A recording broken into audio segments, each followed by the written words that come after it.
이 트라시마코스라는 소피스트가 굉장히 화가 난 상태로 등장을 해요. 독실이나 나나 지금 이제 우리는 트라시마코스에 좀 더 정체성이 가 있는 것 같아요.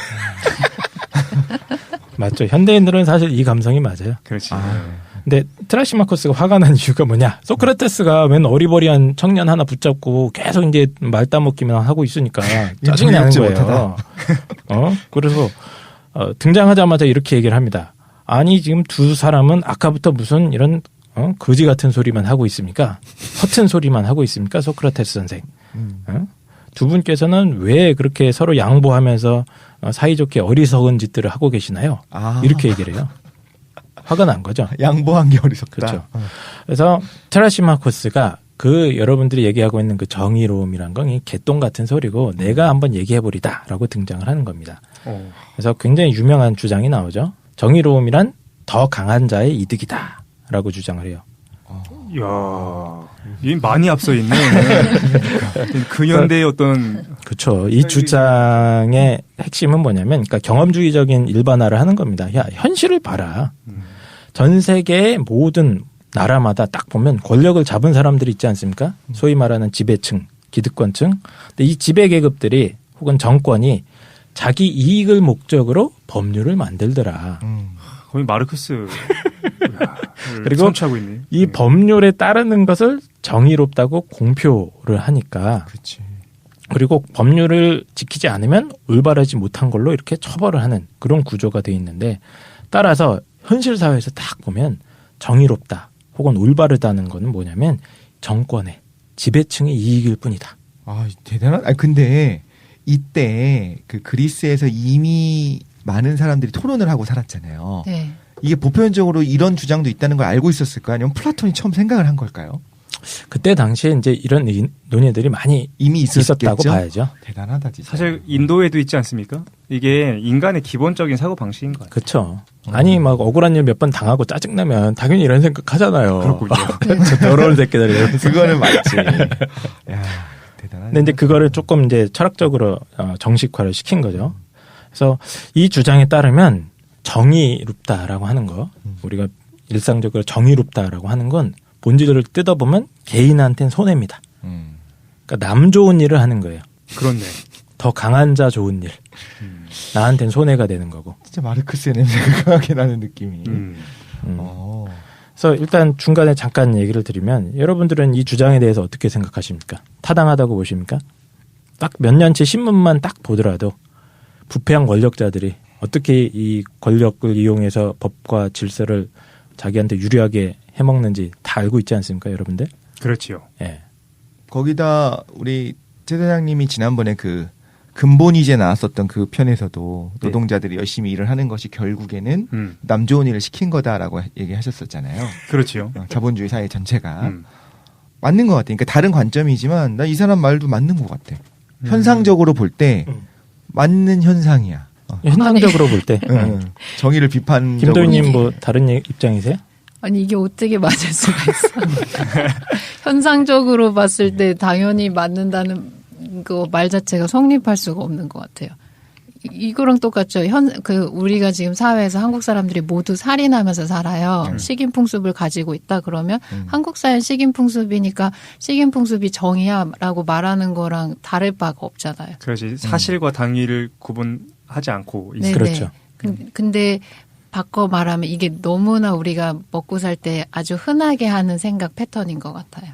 네네. 유전무죄, 무전유죄도 사실 이건 비슷한 패턴인 맞아요. 너무 거고. 현실 경험이 강렬하니까. 사실 저는 여기서 폴리마르코스도 마찬가지고 트라시마코스도 마찬가지고 소크라테스도 마찬가지고 정의에 대한 정의가 없으니까 저스티스에 대한 데피니션이 없으니까 계속 이렇게 도는 것 같아요. 얘기가. 그렇죠. 그럼 정의를 우리가 이 책에 원래 안 나와 있어요. 앞부분에.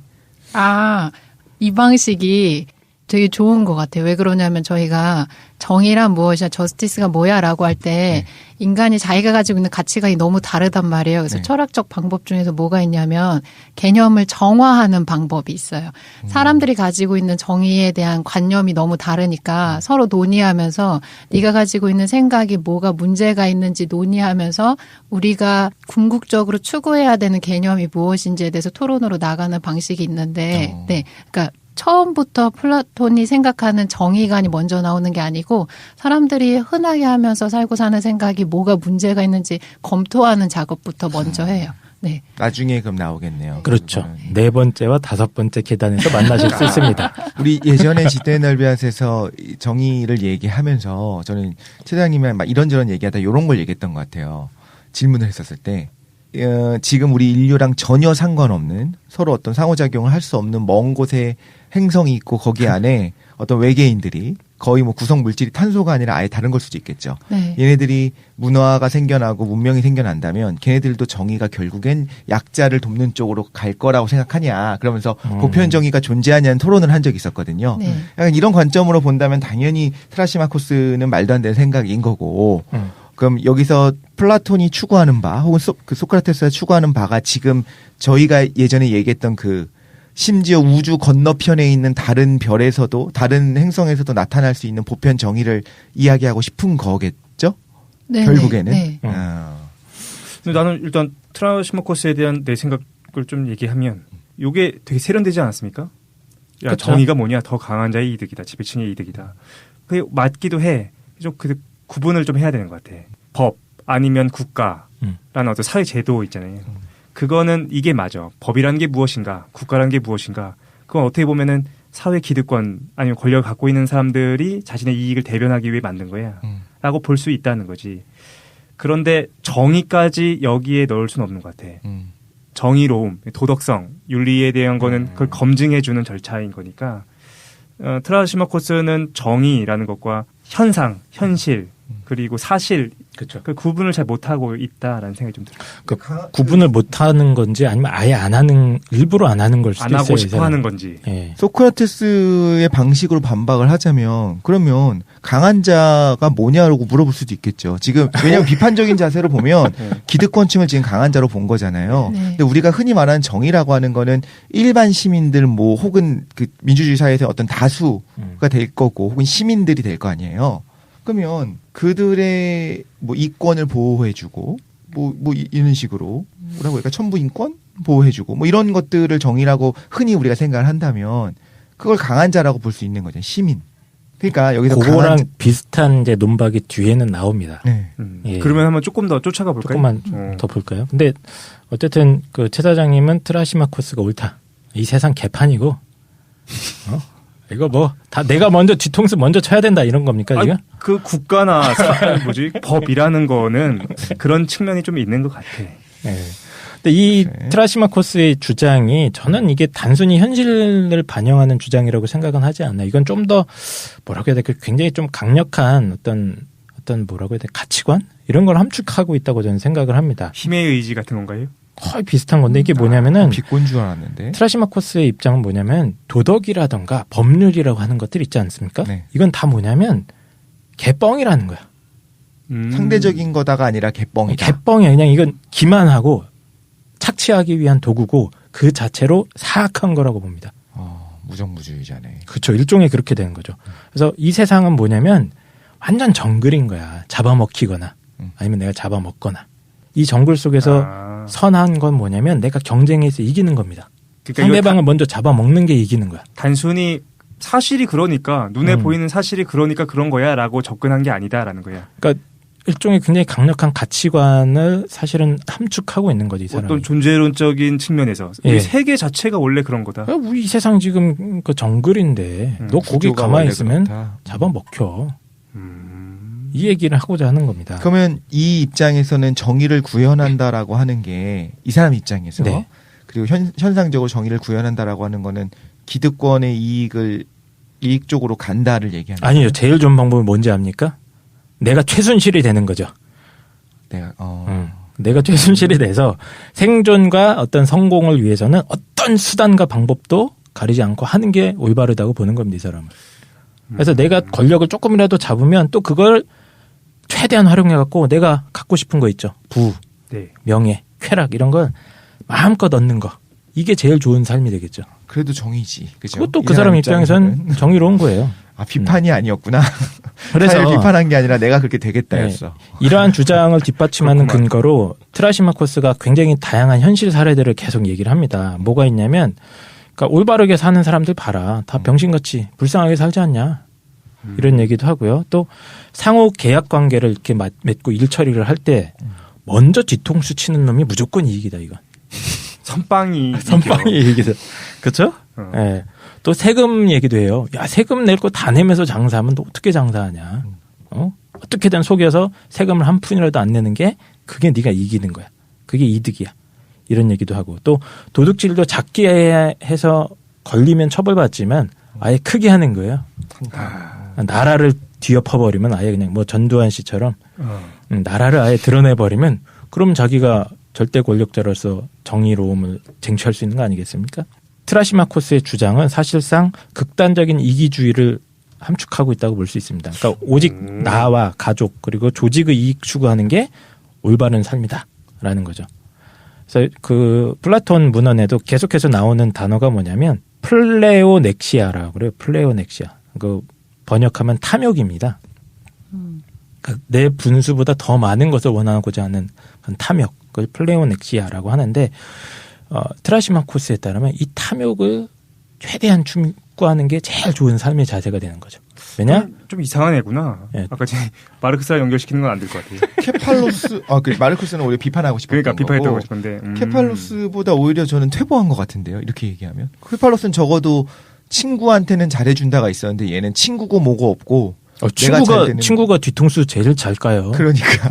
조심하셔야 돼요. 믿지 마세요. 이건 좀 이상한데, 얘가?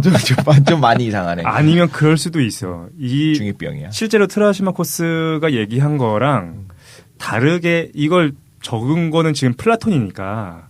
그러니까 이거는 이제 해석인 거고 이 트라시마코스의 주장이 함축할 수 있는 바를 제가 조금 극단적으로 해본 겁니다. 이거는. 그러니까 트라시마코스가 이렇게 쓰레기처럼 살자 이런 주장을 명시적으로 한 건 아니에요. 근데 이 주장들을 곰곰이 살펴보자면 그러니까 정의로움이라는 거, 뭐 법이라든가 올바름 이런 건 다 개뻥이고 오직 나와 가족 그리고 내가 속한 조직의 이익을 추구하는 것만이 올바른 것, 선한 것이다라는 게 함축되어 있다는 뜻이죠. 근데 이게 굉장히 강력한 입장 아닙니까?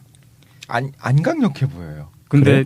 진짜 엄밀하게 생각해 보면 우리가 그렇게 살고 있고 그렇지 그렇게 않아요? 행동하고 있잖아. 우리를 움직이는 원칙 아닌가? 일단 자연 세계를 보면 동물들은 다 그렇게 살고 있고. 그러니까 아까 소크라테스가 했었던 방법대로 이 논리를 깨부시기는 너무 쉬운 거잖아요. 근데 우리가 이렇게 스스로 검증하는 거지. 실제로는 어떻게 사냐면은 나의 이익 그리고 내 가족의 이익, 내 아내의 이익, 뭐 그것만 생각하면서 평생 살아. 그러면서도 말로는 뭐라고 얘기하냐면은 사회 전체 이익에 대해서 그렇죠. 말은 하는데 그렇게 행동은 안 하잖아. 그러니까 실제로 허구적인 거다. 청문회나 정의롭다고 안 하지 이렇게 사는 사람들이. 나 진짜 아니요 정의롭다고 해요 이 사람들도. 청문회 안 보셨어요? 그 사람들도 난 쓰레기야 이렇게 생각하지 않습니다. 다 이유가 있고 자기 정당화를 합니다. 아니 아까는 인류 보편을 찾아간다며. 귀가 얇아가지고 이 얘기들은 맞는 거고 저희들 맞는 거고. 그래서 네, 좋아요. 이 트라시마코스의 입장이 굉장히 강력한 거예요. 현실 세계 속에서 사실상 이런 식으로 사는 사람이 굉장히 주변에 많고. 이렇게 안 사는 사람이 누가 있어요? 빨리 소크라테스 동장했으면 좋겠다. 네, 지금 최순실 사건이라는 것도 딱 보면 다 이렇게 사는 사람들인 거예요, 그냥. 그렇지. 이 사람들은 자기 가족, 뭐 지금 보니까 뭐 인터뷰 보니까 뭐 자기 새끼들은 엄청 소중하게 생각하시더라고요, 보니까. 네. 근데 그것만밖에 못 보는 사람들인 거죠, 이 사람들은. 그게 올바르다고 생각하는 거고. 왜냐? 내가 그걸 먼저 안 하면 내가 청와대를 먼저 장악 안 하면 딴 놈이 장악해서 이익을 빼갈 거야. 이렇게 생각하는 거죠, 이건. 자, 소크라테스가 그럼 여기에 대해서 어떻게 반박을 하는가 좀 살펴보셔야 되는데요. 일단 가볍게 이런 질문을 던집니다. 야, 좋아. 네. 네.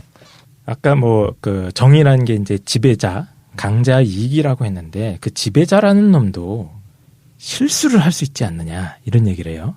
그래서 지배자가 원래는 자기한테 이익이 되는 법을 만들어야 되는데 얘가 실수를 하는 거야. 그래서 실수로 자기한테 손해가 되고 좀 이렇게 국민들한테 이익이 되는 그런 결정을 내릴 수도 있지 않겠니? 라고 질문을 합니다. 근데 이게 사실 잘 생각해보면 낚시하는 거예요. 그런데 트라시마코스가 안타깝게도 이 낚시를 확 물어버려요. 그렇게 실수하는 통치자, 지배자는 진정한 통치자라고 할 수가 없지. 이렇게 나가버립니다. 그러자 소크라테스는 그렇다면은 진정한 통치의 기술 같은 게 있겠네. 라고 질문을 해요. 그러니까 통치라는 것도 어떤 전문성이 필요하다는 거잖아요. 실수를 한다는 건. 네. 그러니까 실수하지 않는 통치자라면 어떤 전문적인 지식이나 어떤 능력을 갖춘 사람일 텐데 일종의 그거 기술 같은 거 있는 거 아니냐. 실수하지 않고 언제나 자기의 그렇죠. 사리사욕을 추구하는 기술. 그렇죠. 트라시마코스에 따르면 그렇게 되는 거죠. 어쨌든. 네. 그럼 이제 논박이 본격적으로 시작이 됩니다. 이게 사실 뭐 저는 이렇게 썩 강력한 논박이라고 생각을 하지 않는데 일단 들어는 보세요. 일반적으로 생각을 해봅시다. 어떤 기술이라는 거는 기술이 적용되는 대상이 있고 그걸 시행하는 사람이 있어요. 예를 들어서 의사를 생각해보죠. 또 그리스 냄새가 확 난다. 의사의 기술은 환자한테 적용이 되는 거죠. 그렇죠. 의사가 자기 자신한테 적용하지는 않죠. 자기가 아프지 않는 한. 근데 이 기술이라는 걸 감감히 생각해보면 기술을 적용했을 때 이득을 얻는 건 다 뭐냐면 그 대상이에요. 예를 들어서 의술을 적용했어. 그때 이득을 보는 사람은 누굽니까? 그 환자. 환자인 거죠. 환자가 아픈데 그걸 낫게 해주는 기술이 의술이니까. 그렇죠? 아니면 뭐 말을 다루는 기술도 마찬가지입니다. 말을 다루는 기술을 적용했을 때 이득을 보는 건 말이죠. 그렇죠? 네. 네. 근데 물론 여기서 당장 이런 반론이 떠오를 수 있습니다. 야, 의사나 그러니까 말 관리하는 사람이 돈을 받지 않느냐. 그 이득이 생기는 거 아니냐. 기술을 행하는 사람도. 그러면 여기에 대해서 소크라테스가 어떻게 반박하냐면 그 돈을 받는 거는 의술이랑 다른 또 다른 종류의 기술이다. 그거는 임금을 받는 기술이지. 의술 자체랑은 좀 분리된 거 아니냐. 이런 얘기를 해요. 여기서 결론은 뭐냐면 어떤 기술이 적용되는 대상한테 이득이 되는 겁니다. 근데 아까 말씀드렸죠. 아까 그 통치자도 어떤 통치의 기술이라는 게 있을 겁니다. 그렇지. 지배계급도. 그러면 그 통치술, 진정한 통치술은 당연히 그것이 적용되는 국민한테 이득이 돼야 되는 거 아니겠습니까? 그 통치술이라는 거는 그렇죠. 예. 만약에 그게 있다면, 근데 정의 자체가 그거니까. 예. 그러니까 트라시마코스가 그걸 긍정했으니까 통치술이 있다는 걸 긍정을 해버렸거든. 거기서 걸린 거예요, 사실. 그러니까 통치술을 갖춘 통치자가 통치를 하게 되면 당연히 대상이 되는 국민한테 이익이 되는 거지. 그게 어떻게 자기한테 이익이 될 수 있느냐라고 첫 번째 반론을 제시합니다. 뭐 괜찮으세요? 저는 솔직히 좀 허접한 굉장히 허접하다고 저는 생각을 하긴 하는데. 근데 약간 소크라테스가 이길 수밖에 없는 이유가 우리를 지치게 만들어요. 아니 듣다 보면 그래 네 말 맞다 하자 이렇게 하고 싶어지게. 지금 그 태도가 트라시마코스가 막판에 그렇게 돼요. 야, 네가 말았으니까 네 하고 싶은 대로 떠들어봐. 그렇게 됩니다. 어쨌든 여러 가지 논박이 등장을 하는데 또 다른 논박 포인트 중에 하나는 뭐냐면 이겁니다. 트라시마코스가 강조하는 오직 극단적 이기적인 태도죠. 자기 이익만 추구하는 태도는 결국에는 본성상 분열을 가져온다고 그래요. 왜냐하면 극단적인 탐욕을 가질 경우에 결국에는 공동체의 갈등과 증오를 불러일으킬 거고 그러다가 보면 공동체를 구성하는 구성원들 사이의 조화가 깨진다. 따라서 그 결과 공동체를 파괴할 것이기 때문에 이거는 훌륭하지 못한 것이다. 누가 이렇게 비판을 합니다. 소크라테스의 비판입니다. 뭐 이거는 그래요. 안 허접한 것 같아요. 그렇죠? 공동체라고 하는 것 자체의 어떤 정의를 생각을 해봤을 때 그냥 같이 옆에 있다고 공동체인 거는 아니잖아요. 뭔가 엮여 있는 건데. 근데 이제 독실이 같은 경우에 지금 계속 어떻게 하고 있냐면은 우리 사회에서 배웠었던 정의관을 이미 갖고 있어. 공동체의 이익. 그러니까 우리가 학교나 사회에서 이미 내가 어렸을 때부터 배웠던 걸 기준으로 거기에 부합하면 맞네. 거기에 부합하지 않으면 아닌 것 같다라고 얘기하는 것 같아. 그런가? 그런데 지금 우리가 지금 접근하고 있는 거는 내가 지금 이미 갖고 있는 정의관을 기반으로 평가를 하는 것이 아니라 처음에 아주 기초적인 정의, 저스티스가 뭔지에 대해서 한번 생각해 보면 그것도 좀 의심스러워. 공동체의 이익을 우선시하는 게 정의라고 얘기하는 게 그게 아니라 모두가 자기 자신의 이익만을 추구하면 공동체가 유지되지 않는다라는 거잖아요. 그렇죠. 근데 그거는 그냥 맞잖아. 요거 사실로서 맞다. 공동체 자체가 파괴될 건데 당신처럼 살면 이 나라가 제대로 돌아가겠냐 이 반박을 하는 거예요. 아하, 오케이. 네.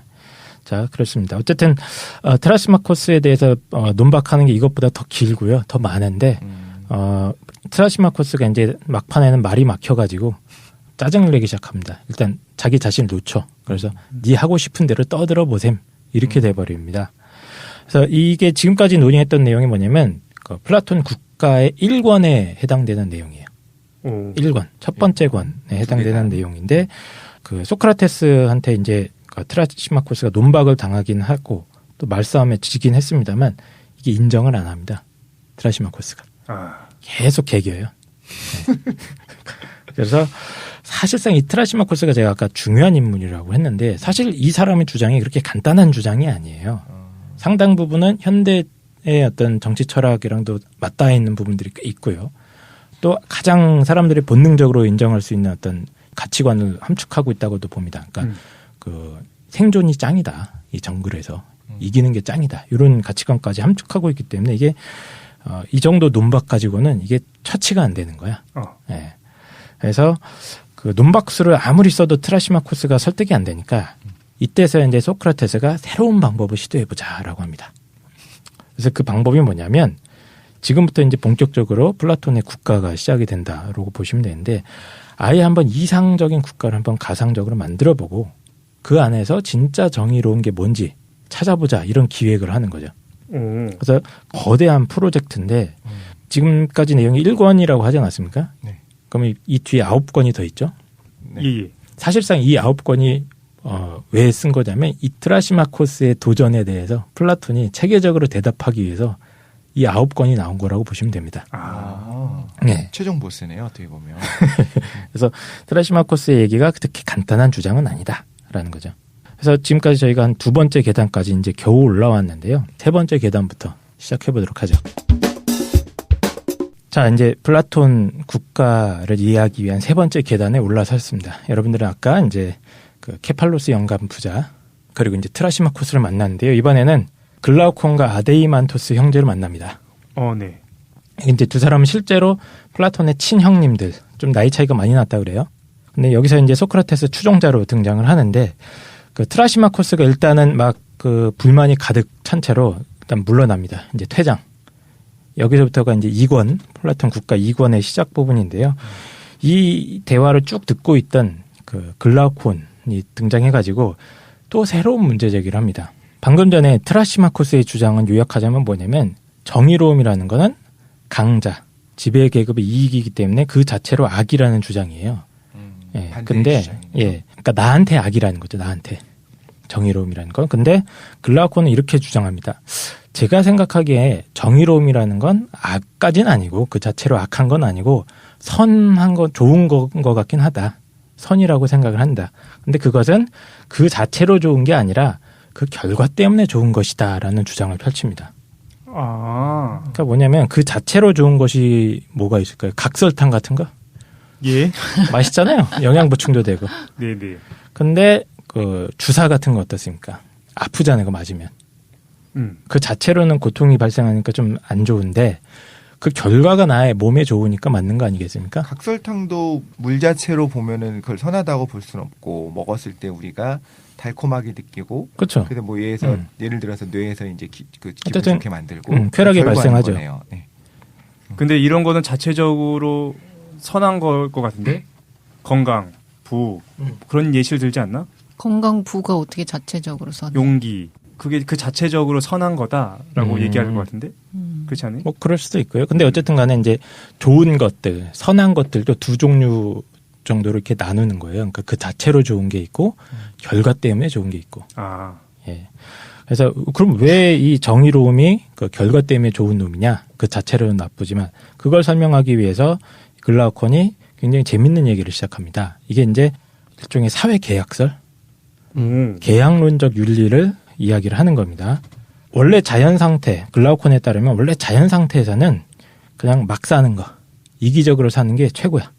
제일 좋은 행동입니다. 먼저 뒤통수 치고 먼저 사기치고 이러는 게 제일 좋은데 그렇게 살다가 보니까 서로 너무 피곤한 거야. 제가 언제 나를 찌를지 모르겠고 딴 놈들 때문에 내가 입는 피해가 너무 막심해지니까 야 그러면 합의를 하자 우리. 올바르지 못한 짓을 안 하는 걸로 먼저 막 사기치고 배신 때리고 이런 거를 안 하는 걸로 합의를 한 게 바로 사회계약이다. 이런 주장을 펼치죠. 홉스의 사회계약론이랑 그렇죠. 이제 서양 근대 사회의 서구 사회에서 많이 나왔던 사회계약론의 아주 원초적인 아이디어들이 여기 다 들어있다고 봅니다.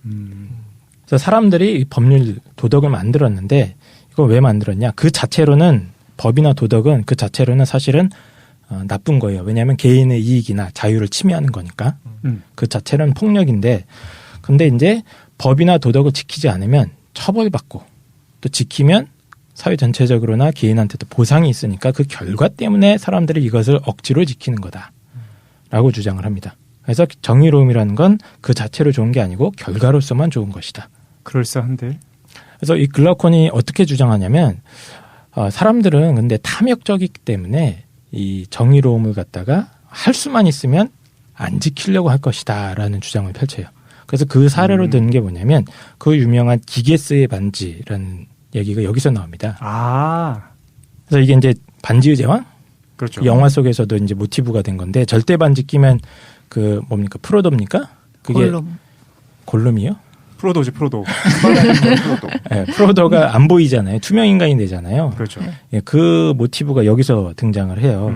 그래서 이 전설에 따르면 뭐 리디아 지역의 목동이었던 기게스라는 남자가 있었는데 이 사람이 우연히 절대 반지를 주었습니다. 근데 이 반지 보석에 스위치가 있어갖고 띡 누르면 투명 모드가 발동이 되고요. 돌리는 거 아닌가? 예, 돌리면 됩니다. 예, 밖으로 돌렸다, 안으로 돌렸다 하면은 투명 인간이 되는 특수 아이템을 발견한 거야. 깡쌤이 받고 싶은 선물이 이거였군요. 얼마입니까? 기게스의 반지. 그러자 이 기게스가 어떻게 행동했느냐?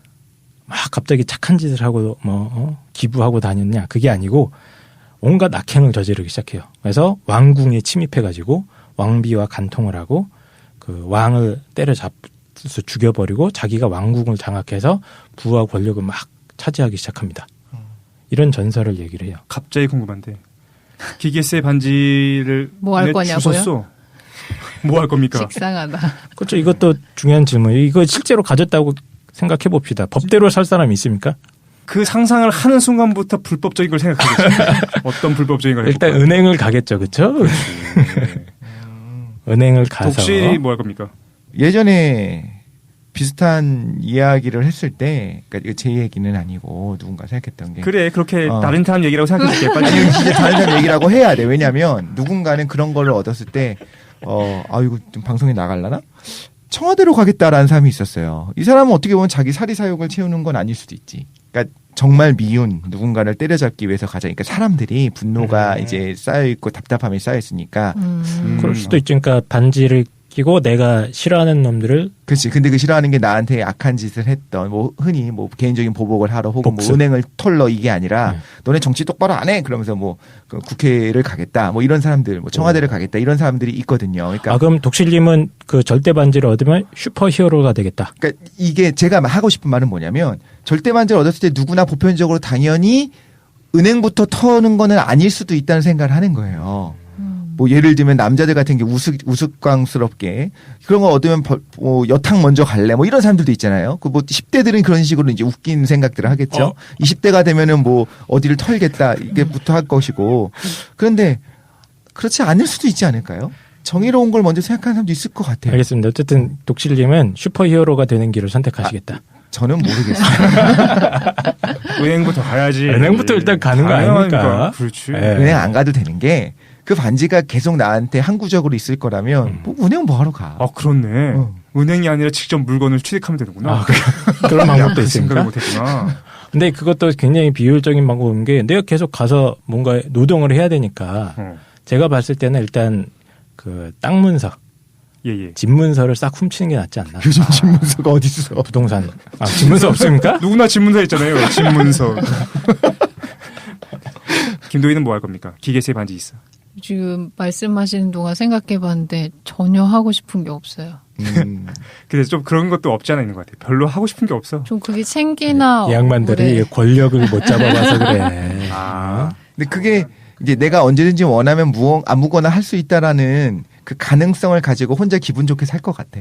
뭔가를 하지는 않고 오히려 너그러질 수도 있어. 누군가 나한테 되게 악행을 저질렀어. 근데 쟤 진짜 내가 맘만 먹으면 어떻게 해버릴 수 있는데 봐준다. 봐준다. 그렇지. 절대 파워가 있으니까. 그럴 수도 있을 것 같아. 내가 오히려. 다 가졌으니까 이미 마음의 평화가 올 수도 있겠다. 그렇지. 제가 그 방송 3년 만에 느끼는 건데 참 소박한 분들이랑 같이 지금 방송을 하고 있네요. 아니 같이 이제 사회적으로 얘기를 하니까 이게 녹음되고 있다는 걸 다 아니까 있어봐 별의별 짓 다 하지 그냥. 어째 알겠습니다. 저는 아닙니다. 어쨌든 이게 굉장히 상징적인 거죠. 기계에서의 반지라는 건 어떤 법이나 윤리의 감시를 피할 수 있다면, 처벌받지 않을 수 있다면 인간이 어떻게 행동할 것인가에 대한 어떤 사고 실험 같은 건데, 뭐 기계스의 반지 하니까 저는 떠오르더라고요. 이거 기계스의 반지가 한국에서 발견됐다고 하지 않습니까? 못 들어보셨어요? 예. 그거 끼고 돌아다니는 사람이 있더라고요. 어? 네, 그래서 뭐 청와대라던가 뭐 이런데 밥 먹듯이 돌아다녔는데 아무도 본 적이 없어 이 사람을.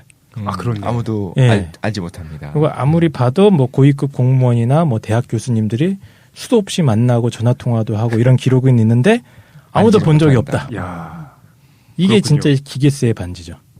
반지가 뺏겼대요. 고장 났어. 고장 났어요? 알겠습니다. 그래서 이제 글라우콘의 문제제기는 뭐냐면은 이 정의로움이라는 게 그 자체로 좋은 것까지는 아니고 그냥 억지로 우리가 따라야 하는 거 아니냐. 근데 이거는 무슨 뜻이냐면 우리가 능력만 되면 안 걸릴 수만 있으면 누구나 안 지키려고 할 것이 아니냐. 그렇지. 예, 이런 문제 제기를 하는 겁니다. 사실이 그렇지 않느냐라는 거예요.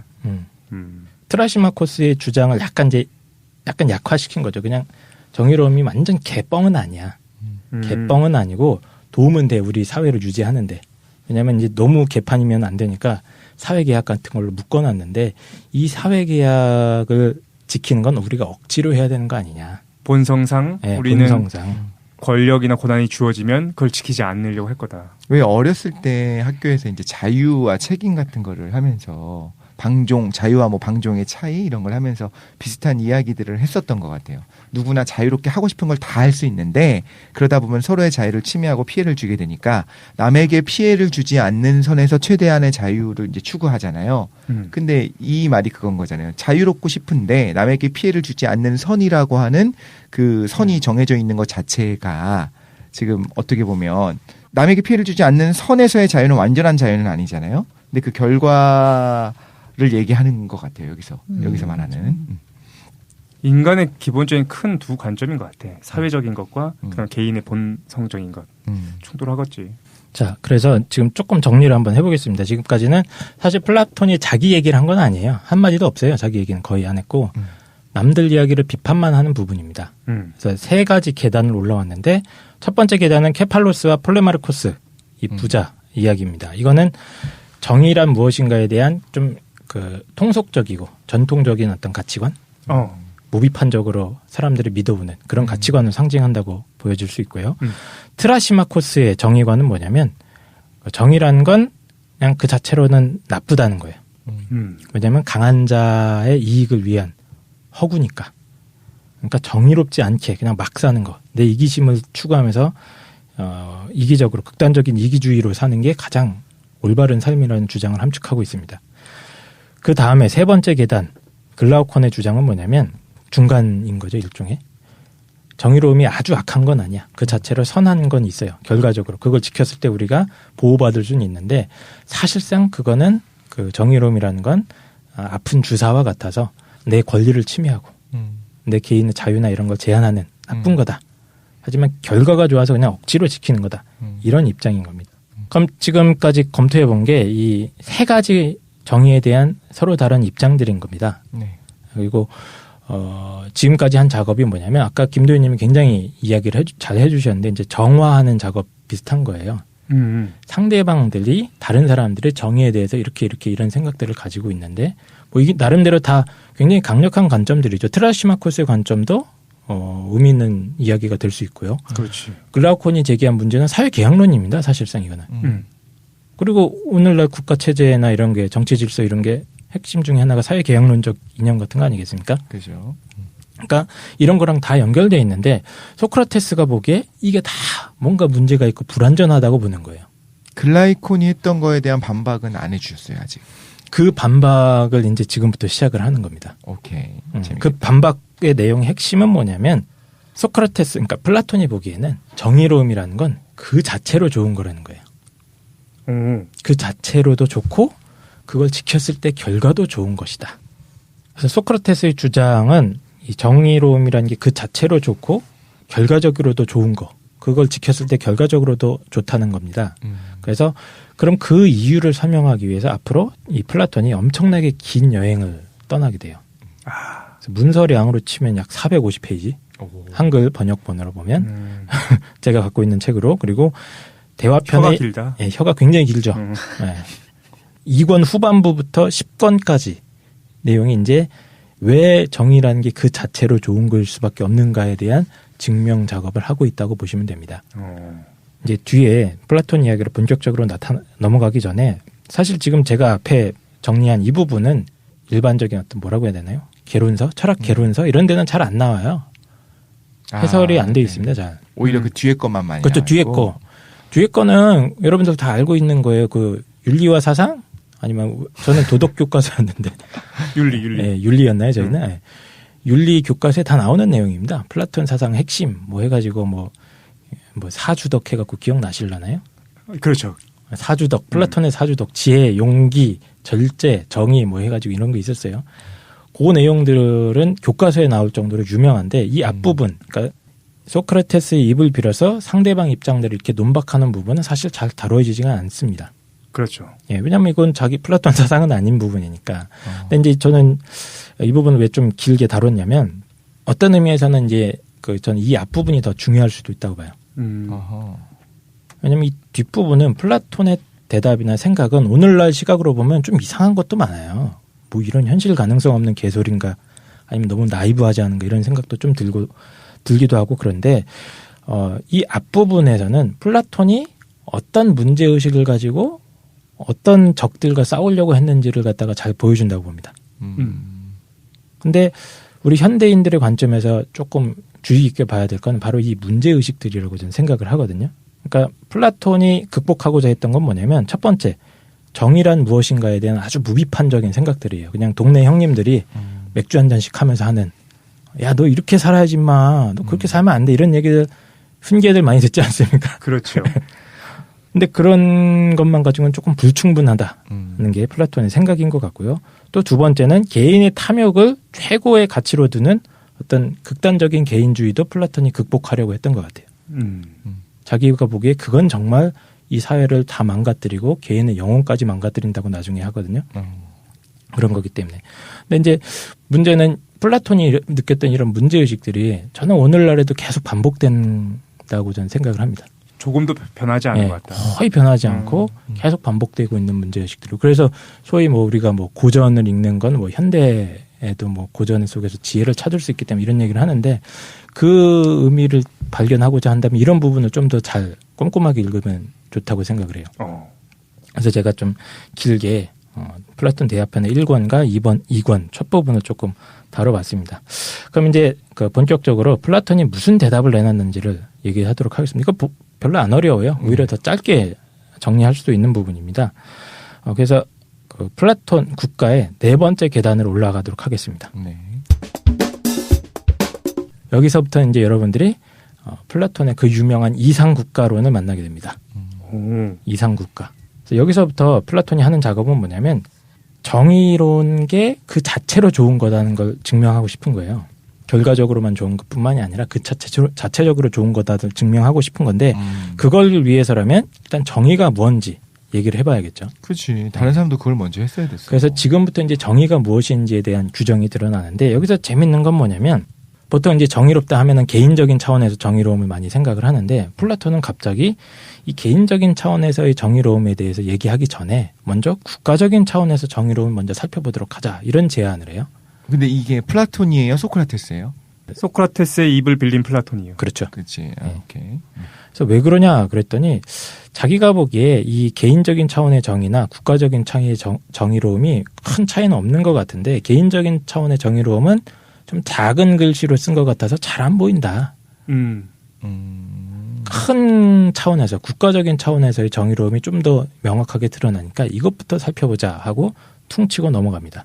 그때 당시 그리스 사람들의 표현 방식이었나 봐. 작은 글씨로 쓰여 있다, 큰 글씨로 쓰여 있다. 이렇게 중요한 것과 별로 중요하지 않은 것을 이렇게 구별했던 것 같아요. 예. 그래서 이 부분이 이제 실제로 플라톤을 연구하는 사람들도 여기에 대해서 많이 고민을 합니다. 그러니까 야, 어떻게 개인 차원의 정의랑 국가 차원의 정의가 같냐? 이거 어떻게 같다고 보냐?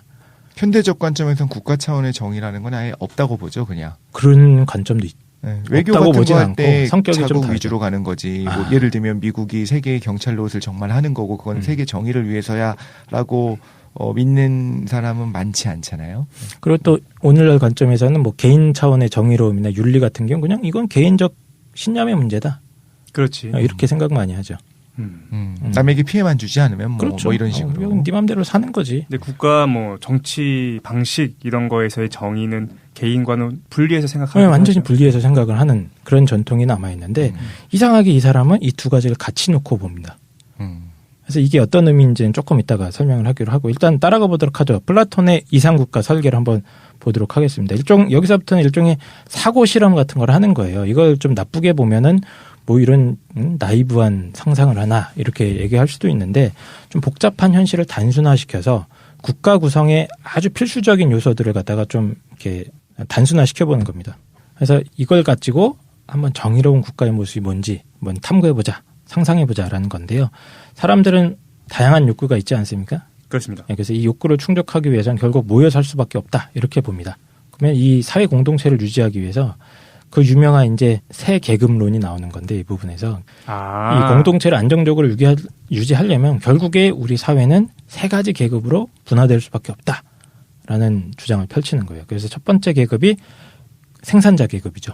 의식주와 관련된 욕망이나 또 사치하고 싶은 욕망들도 있는데 이런 욕망들을 충족시키려면 당연히 분업체계가 만들어져야 되고 다양한 직업군이 만들어져야겠죠. 그래서 농업이라든가 목축업, 어업, 기계공업, 유통업, 소매업 이런 다양한 업종별로 사람들이 일을 하면서 국가유지에 필수적인 그런 생산물을 만들어내는 사람들이 있어야 됩니다. 생산자 계급인 거죠 이게. 근데 이 사람들이 이렇게 모여서 살다가 보니까 필연적으로 다른 나라랑 이렇게 한판 붙을 수도 있어요. 옆 동네 사람들이 와서 막 뺏어가기도 하고 하니까. 그러면 당연히 전쟁이 일어날 수밖에 없는 거고 그렇다면 이 전쟁에 특화된 계급이 또 있어야 됩니다. 즉 나라를 지켜줄 수 있는 사람들. 이걸 갖다가 오버연합? 그러니까 수호자 계급이라고 불러요. 수호자. 가디언들. 그래서 전투 기술의 전문가로서 생산자 계급을 보호할 수 있는 수호자 계급 같은 건데요. 이게 뭐 그때 당시 생각으로는 이제 군인인데 딱 보면 근데 제가 생각하기에는 이제 군인 플러스 일종의 공무원들, 경찰도 필요하고 군인, 경찰 그리고 오늘날 개념으로는 일종의 공무원들, 행정 관료들이 필요하다는 거예요. 그래서 이 수호자 계급은 일단 기본적으로 전쟁터에 나가야 되니까 좀 용기가 있어야 된다. 그리고 동시에 용기만 있으면 같은 시민들을 또 해코지할 수 있으니까 부드러운 심성을 갖춰야 된다. 해가지고 어린 시절부터 이 수호자 계급은 철저하게 교육해야 된다고 봅니다. 그래서 플라톤 국가편에 계속 나오는 얘기인데 교육 얘기가 어마어마하게 많이 들어가요. 그래서 여기서부터 갑자기 수호자 교육을 어떻게 하느니 뭐 이런 얘기가 나오는데 핵심은 예체능 교육을 하자는 거예요. 그래서 일단 신체를 단련하기 위한 체육 교육이 핵심이고요. 플러스 알파로 좀 부드러운 심성을 갖기 위해서 좀 뮤직, 음악 교육을 하자고 합니다. 문화예술 교육이에요, 이게. 시도, 그렇죠. 전인 교육을 하자는 겁니다. 그래서 요 수호자 계급을 어떻게 육성하는지에 대한 교육 방법론이 굉장히 긴데 이건 다 뺐어요. 필요가 없어가지고. 근데 이제 수호자 계급 가운데서도 또 다른 계급이 필요합니다. 왜냐면 이 공동체가 커지다가 보니까 이 전체를 이끌어갈 수 있는 사람들이 또 필요한 거야. 장교? 정치가? 그렇죠. 그래서 국가 전체를 리드할 수 있는 지혜롭고 유능한 사람들이 필요한데 그게 바로 뭐 어떤 계급이냐면 바로 통치자 계급입니다. 오늘날로 치면 이제 정부 3급 이상 고위 공무원과 네, 정치 지도자들을 얘기를 하는 거겠죠. 그래서 이 사람들은 공익을 위해서 아주 헌신하는 마음가짐이 가장 중요하다고 봐요. 플라톤은. 그래서 아주 어린 시절부터 이 사람들은 특별한 사람들이야. 스페셜이야. 능력도 갖춰야 되고 플러스 알파로 도덕성을 완벽하게 갖춰야 된다고 봅니다. 이 사람들이 사익을 추구하기 시작하면 나라가 개판이 되기 때문이죠. 그래서 어린 시절부터 이놈이 공익에 헌신할 만한 자세가 됐는지를 갖다가 계속 테스트해봐야 된다고 주장해요. 이거 예전에 김도인이 얘기해줬던 거 아닌가? 맞습니다. 몇 년 동안은 뭐 배우고 뭐 배우고 그렇죠. 있잖아. 네, 저희 엘리트 민주주의 할 때. 예. 그때 뭐였지? 간단하게 얘기해주면 기억이 안 나니까. 철인 정치요? 네. 결혼도 못하고 막 그때 장난 아니었던 것 같은데. 빠르게 정리하면 그 철인 계급이 길게는 인생 50년까지 교육 기간이 있는데 그 태어나서 20년 동안은 이제 기초 교육을 받아요. 그래서 일단 출신 자체가 부모가 철인 계급 출신이어야 되고 50년 동안 교육 기간은 이제 자발적으로 이루어지기 때문에 중간에 자기가 원하지 않는다 그러면 다른 계급으로 가면 되고 다른 계급으로 갔을 시 다시 철인 계급으로 돌아오지는 못해요. 네. 아, 그래? 그래서 20살까지는 깡생이 말씀해 주신 예체능 교육이 위주로 되고 3년 동안의 군사 교육을 받게 돼요. 아, 거기서도 군대 갔다 와야 돼요? 네네. 그리고 해봐야 알지. 남녀 상관없이 가고 20살부터 이제 30살까지는 기하학이나 수사학, 논리학 같은 것들을 배우게 돼요. 그 다음에 30살부터 50년까지는 실무 교육을 배워요. 특권의식처럼 그 선발고시를 통해서 바로 자기 직책으로 나아가는 게 아니고 이론적인 거를 발렸잖아 엘리트 코스로. 그러면 이 사람들은 실제로 현실에서 일어나는 일들에 대해서는 자세히 모를 수가 있어요. 두 번째 뭘 배워야 되냐면 사람들이 어떻게 범죄를 저지르거나 어떻게 해서 악해질 수 있는지에 대한 것들 세상사를 20년 동안 이제 실무 교육을 받아요. 다른 도시들을 다 다니면서. 이때는 완벽하게 특권이 배제되기 때문에 개인적인 사유재산도 없고 개인적인 가정이나 이런 것들이 없어요. 그리고 50살에 바로 정치 투입되는 게 아니고 5년 동안의 자기 숙성 기간을 거쳐서 철학을 공부하는 거를 다시 연마해요. 그러면 55살이 됐다 그러면 이제 정치에 투입할 수 있고 이때는 독자적으로 의사결정이 이루어지는 게 아니고 보통 3인 1조로 이루어져서 의사결정을 하게 되고 그 기간이 생각보다 되게 짧아요. 5년에서 10년 정도. 이때도 타락하기 쉬우니까. 네네. 이제 현역들만 해서 의사결정을 할 수 있는 게 아니고 철인 계급에서 현역의 의무를 마친 사람이 은퇴한 다음에 보조 역할을 해요. 네, 이 사람들의 보조를 들으면서 조언을 통해서 하게 돼요. 그리고 일생에 걸쳐서 개인 금품이나 개인적인 가정 일구는 것 자체가 금지되어 있기 때문에 사리사욕 자체가 불가능하죠. 네. 근데 그 배경을 좀 설명해 주셨으면 좋겠는 게 아테네인가요, 여기가? 네. 그러면 생산자 계급이 노예인 거예요? 아니면 시민이에요? 일반 시민들 이야기하는 겁니다. 일반 시민들. 네. 근데 이때는 시민들이 군인이었고 시민의 특권이잖아요. 또 군인이 될 수 있었던 게 아테네가. 거기다가 통치자 계급이 따로 없고 민주정 아니었습니까? 좀 이해가 안 가서. 이게 그리스 정치 제도를 분석한 게 아니고 플라톤이 생각하는 이상적인 국가가 이런 체계로 이루어져야 된다는 거를 설명하는 거예요. 그러니까 그 당시의 현실과 이 사람이 주장한 것이 얼마나 파격적이었는지를 얘기를 해야 되잖아요. 네, 맞아요. 그럼 이제 생산자 계급이 실제로 그리스에서 한 10% 정도가 시민이었고 90% 정도는 이제 노예였잖아요. 노예가 이제 생산자 계급이었고 실제로. 아니요, 여기서 생산자 계급에서 노예는 제외되어 있는 거같은데 노예는 그냥 노예야. 아니요, 지금 실제 말하는 거예요. 실제는 그랬었고 실제 그리스 사회. 플라톤이 꿈꿨던 이상국가는 어떻게 돼야 되는지 좀 안 근데 와닿아서. 이거를 갖다가 좀 주의해야 될 게 네. 플라톤이 이런 국가를 만들자는 의미에서 이 어떤 설계도를 제시한다고 보긴 좀 어렵고 이제 해석입니다. 이건 뭐냐면 민주정이든 왕정이든 그게 상관없이 국가라는 게 하여튼 제대로 돌아가려면 이 정도의 기능이 있어야 되지 않겠느냐. 라는 걸로 해석할 수도 있어요. 그럼 사람이 뭐 생산자 따로 수호자 따로 있는 것은 아닐 수도 있겠네요.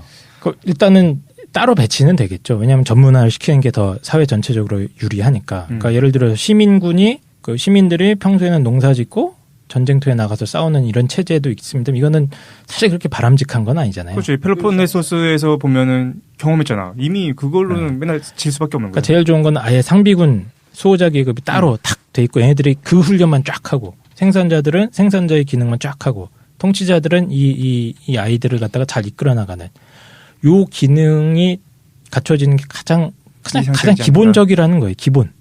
이 정도 세 가지 기능이 있어야 되는 거 아니냐. 그리고 이 세 가지 기능 가운데서 계속 이제 강조하는 게 통치자 얘기를 많이 하는데 통치자가 핵심은 이거예요. 사리사욕을 추구하기 시작하면 나라 전체가 다 망가진다는 거예요. 그래서 그거를 못하게 할 수 있는 장치들을 엄청나게 많이 이야기를 합니다. 그러니까 이거를 실현될 수 있다고 얘기하는 건 아니고 그냥 막 던져놓는 그런 상황이라고 보시면 되는데 사유재산 없고 사치품 금지 그리고 공동 식사하면서 무슨 수용소 같은 데서 생활합니다. 졸라 불쌍해요, 이 사람들. 전 생산자 하겠습니다. 그리고 아내 공유 제도. 그래서 자식도 가질 수 없어요, 심지어. 왜냐면 자식이 있고 아내가 있으면 이제 거기서부터 타락이 시작된다고 보는 거죠. 그러니까 통치자들을 엄격하게 이 정도로 관리해서 아예 공익만 신경 쓰게 해야지 아마 나라가 잘 돌아가지 않을까? 이 정도 느낌이라고 생각하시면 될 것 같아요.